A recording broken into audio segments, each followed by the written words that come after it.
healthcare market in Bangladesh is highly fragmented. So there's 250,000 pharmacies in Bangladesh. Half of them hold the license, half of them don't. We are able to offer our medicines cheaper to our customers. And the best thing is that you don't have to leave your home. Our riders will deliver the medicine directly to you. 皆さんこんにちは。世界のスタートアップ情報を発信するスタートアップバックパッカーです。バックパッキングしながら世界各のスタートアップや VC をインタビューしてます。今回のスタートアップはですね、バングラデシュの薬の問題を解決する素晴らしいスタートアップです。どういったことをしているのかっていうと、簡単に話すと安全な薬をみんなにオンラインで購入できて配達してもらえるようなシステムを作っているようなスタートアップになります。どういった課題があって、それをどう解決しているのか、そして本当にバングラデシュ伸びている国なんで、成長経済で稼ぐ方法みたいなところをですね、考えていただけるような内容になっておりますので、ぜひ最後までご視聴ください。Let's go!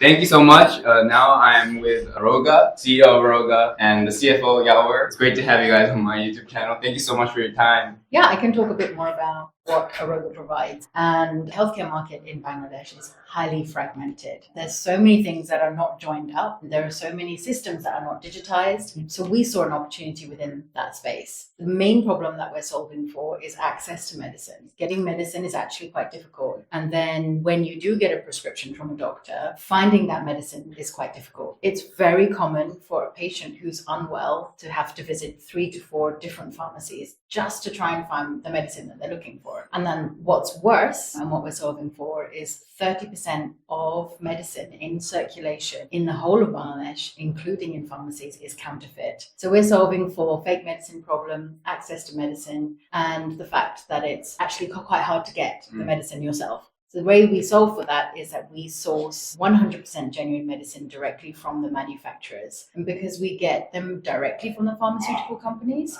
we are able to offer our medicines cheaper to our customers. And in such a price-sensitive market where consumers have to pay for their own healthcare, that is a really key, unique selling point. And the best thing is that you don't have to leave your homes. You don't have to visit multiple different pharmacies. Our riders will deliver the medicine directly to you.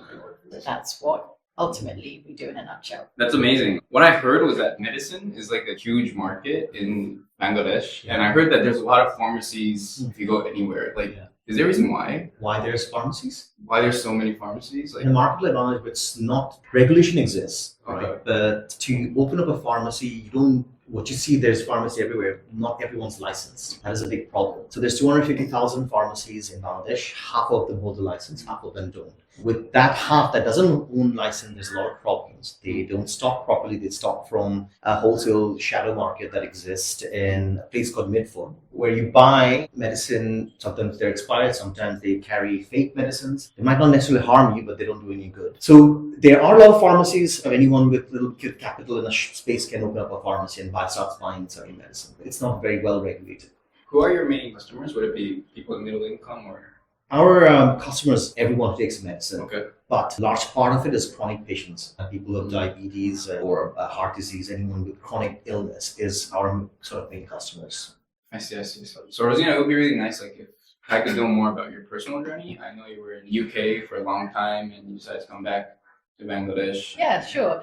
So I'm British-born Bangladeshis. My parents are immigrants to the UK. Grew up there, studied economics there, and then proceeded to do the right thing and not become a doctor or a dentist, but go into finance. So I worked in investment banking and consulting for some time and in audit, which was highly boring. But I got good at it. But yeah, I did that for almost 10 years or so. Then went into entrepreneurship for a short while. And then COVID hit and was just really keen to just know what was happening in the Bangladesh startup system. Was actually looking to just write a couple of very small angel checks into some early stage startups. I came across 2 guys, Fahad and Shamim, who are my co-founders, that were trying to build this business. So they were looking for angel investment. And I saw the deck. But then I saw the app and it was absolutely incredible. I couldn't believe that our CTO Shamim had single-handedly created this awesome app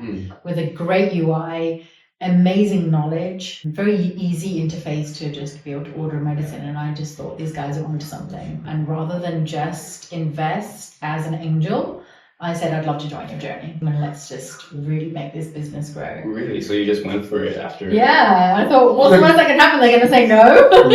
I would love to know how you were actually able to create growth and a huge team at this time.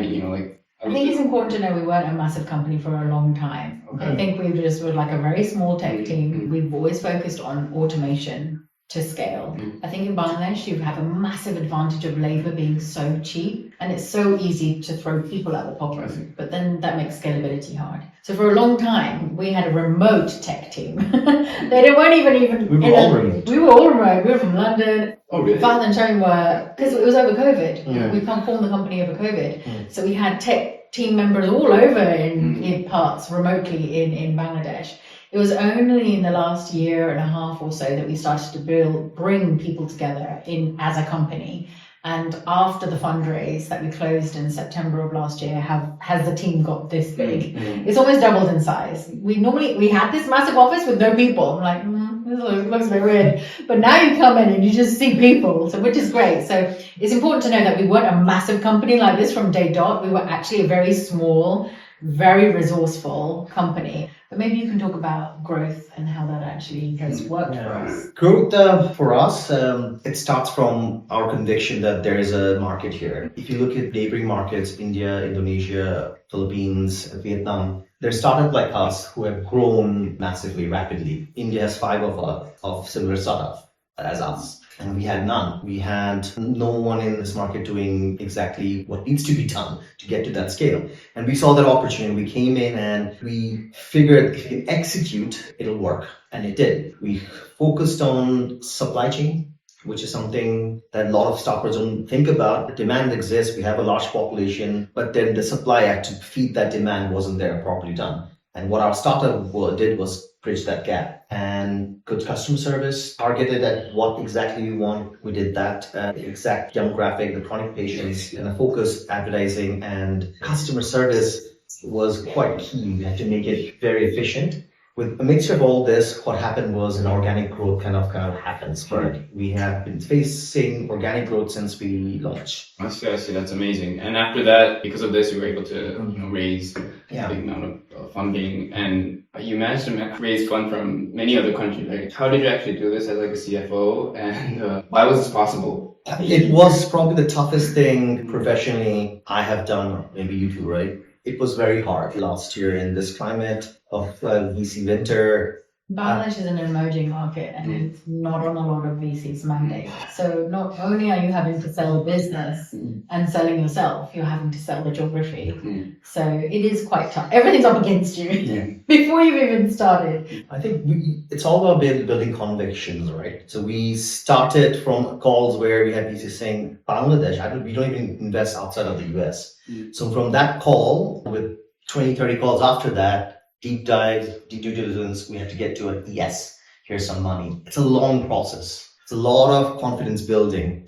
And I think what Rosie and I always believed in is being transparent, right? We are very clear cut about this is what we're doing. These are our finances. Here, have a look. This is our limitation. This is our potential. This is what we want to do. We are a health tech startup. We're starting with pharmacy, but we want to do everything around health. So in terms of competitive advantage and how you differentiate, is it the scale or is it the number? Quality of service. And we service the whole of Bangladesh through one warehouse. 30% of our orders are outside of Dhaka City. I don't think any other person trying to do this similar service does that. How do you actually manage to source these medicines and work on these logistics? It wasn't easy. It took a long time for us. It has been a very, very painstaking long time to figure out the tech, figure out the operational supply chain, figuring out processes where you can source medicine very quickly. And we're constantly working on it. With all these diagrams you see, we're talking about logistics. How do you make it more efficient? How do you move things faster? And it's tech. Tech is everything.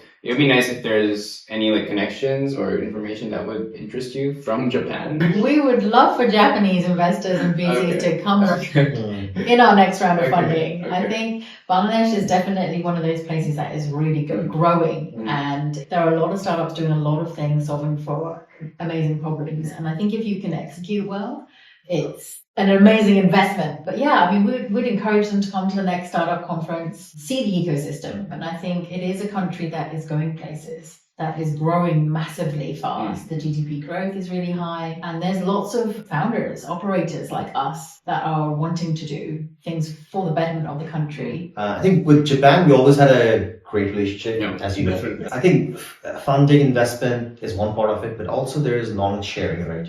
Maybe, I don't know if something like this exists in Japan, maybe not. We can take it there, or there's a thing that we can work with startups there, right? Exchange knowledge. We can have programs that help us share knowledge and build for each other country.